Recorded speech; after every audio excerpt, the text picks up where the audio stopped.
I'm Jameson Ritter with CPPS. Today we're talking about process, the quiet engine that keeps BTAM work consistent, fair, and defensible. First, a quick frame. When something goes wrong, investigators, regulators, and courts tend to ask three basic questions. Did you have a process? Did you follow it? If not, why?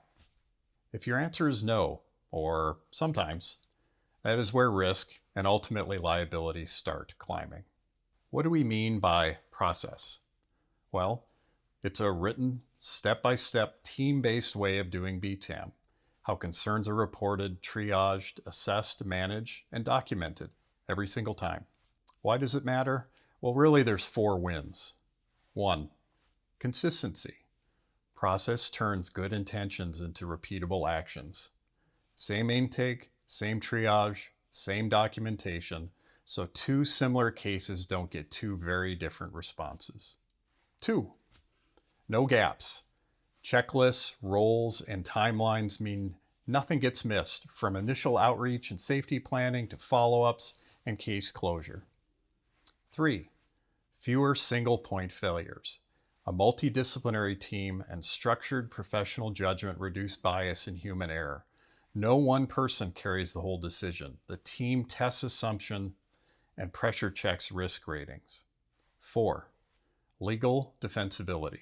If a bad outcome happens, show due care. A policy, a plan, training, logs, and case files that prove you acted reasonably and consistently. Let's make it a little more concrete with a real-world example, say in the healthcare or home visit setting. After fatal assaults on workers, OSHA has cited several employers under the General Duty Clause when they lacked effective plans, training, or controls. Those cases hinge on foreseeability and feasible steps the employer failed to take. How about a California example?